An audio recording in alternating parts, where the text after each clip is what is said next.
Voici un homme chez qui Néhémie se rendit. Néhémie, malgré tout son esprit d'intransigeance, semble avoir été une âme très charitable.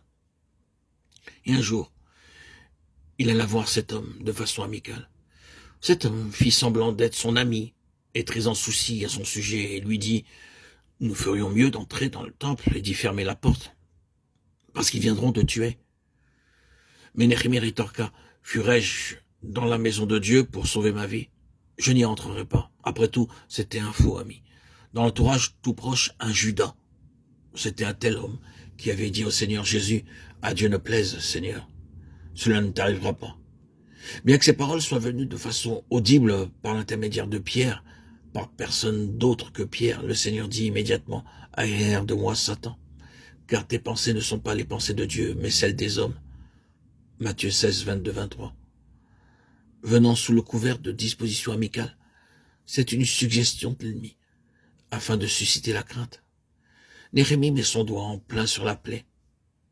Il voulait nous effrayer. Si l'ennemi peut faire pénétrer la crainte, nous sommes défaits. Vous lisez ce livre de Néhémie et vous pouvez constater que tout ceci vient de l'extérieur.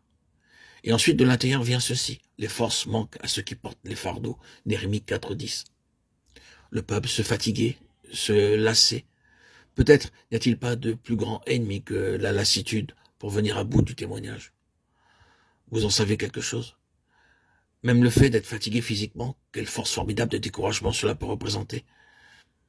L'ennemi ne fonce-t-il pas tout droit sur la lassitude?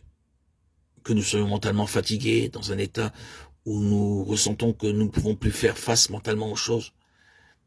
Et quelle position périlleuse cela représente. La force de ceux qui portaient les fardeaux s'en allait. C'était un moment périlleux et Néhémie dut prendre des mesures spéciales face à la lassitude. Non, soyez sur vos gardes, frères et sœurs en Christ. Ce n'est pas simplement l'ennemi qui vous rend là, qui vous fatigue, qui vous épuise, qui vous rend là. Quelquefois, il le fait. Je crois qu'une bonne partie de la lassitude est quelquefois due à son offensive, au fait qu'il nous met à bout. Mais parfois, il nous fait faire un tas de choses imprudentes que nous ne devrions pas faire, de sorte que nous nous lassons de notre propre faute, et il en tire ainsi un avantage pour lui-même.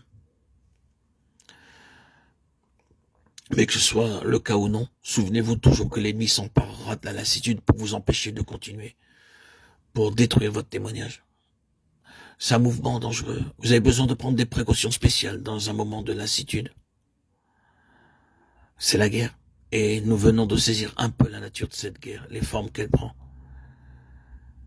Mais vous remarquez que la sauvegarde de toute la guerre, de toute cette situation de guerre, était due dans une très large mesure à la vigilance soutenue. Si Sambala, Tobia et tout le reste avaient leur informateur secret au sujet de tout ce qui se passait à l'intérieur, et ils les avaient, Néhémie avait aussi des informations qui lui parvenaient. Il se maintenait très étroitement en contact avec ce qui se passait dans les rangs de l'ennemi. Et sa vigilance soutenue associée au fait qu'il était en prière de façon persistante fut le secret de la victoire. Veillant à la prière, selon Éphésiens 6.18. Ce n'est pas suffisant de prier, nous devons prier intelligemment. Nous devons prier avec des informations, avec connaissance, discernement et perception, car ces choses constituent le nerf de la prière efficace. Ainsi, la victoire et le parachèvement du témoignage furent largement dus à cette vigilance à l'égard de la prière, en cherchant à chaque instant à se garder de façon appropriée de ce que faisait l'ennemi. C'est un sujet très important en lui-même. Ici, il s'agit vraiment d'une guerre. Le fait est que lorsque Dieu cherche à faire une chose nouvelle, en rétablissant quelque chose de plus de son plein dessein, c'est une situation de conflit intense et particulier. Le conflit peut prendre de nombreuses formes différentes. Mais l'objectif de toutes ces formes est unique. Faire cesser l'ouvrage.